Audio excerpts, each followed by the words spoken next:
Soy Marga Cañadas, directora del Centro de Atención Temprana y Escuela Infantil La Alquería Capacitas UCV. Es un espacio en el que la universidad refleja lo que es el compromiso con la transferencia social. La universidad genera ciencia, genera investigación, pero esa investigación tiene que estar al servicio de las personas. En este caso, en concreto, estamos al servicio de mejorar la calidad de vida de las familias y especialmente de aquellas que tienen hijos con discapacidad o algún riesgo en su desarrollo.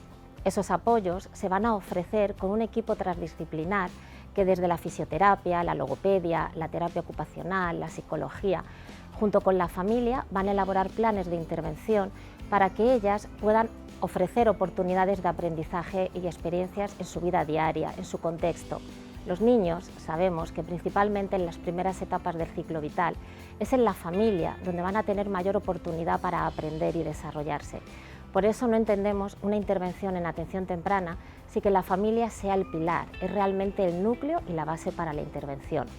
En este servicio, la universidad ofrece un espacio en el que vamos a poder unir investigación, porque tenemos muchas tesis doctorales, tenemos estudiantes que están realizando sus prácticas, sus trabajos fin de grado, sus trabajos fin de máster, unidos siempre a esa transferencia. También estamos colaborando con 16 países de Latinoamérica, consiguiendo que en muchos países hayan cambios políticos en cuanto a la atención a los niños con discapacidad y sus familias. No es fácil muchas veces el apoyar a otros contextos donde las realidades socioeconómicas son muy diferentes a las nuestras y por ello es necesario también conocer cómo es su cultura, qué creencias tienen, cómo viven, ¿no?, el diagnóstico ante la discapacidad.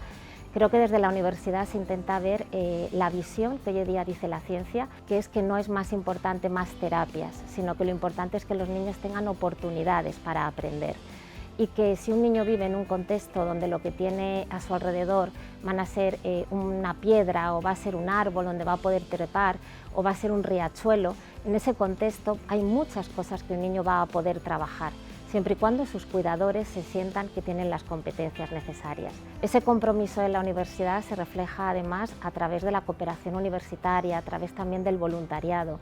Estamos transfiriendo ese conocimiento a muchos países que nuestros estudiantes, y acompañados siempre de profesores y de personal de la universidad, les acompañan en su tiempo, ¿no?, y que no solamente es lo que damos. Creo que la universidad nos da la oportunidad de aprender mucho más de lo que nosotros vamos a poder aportar.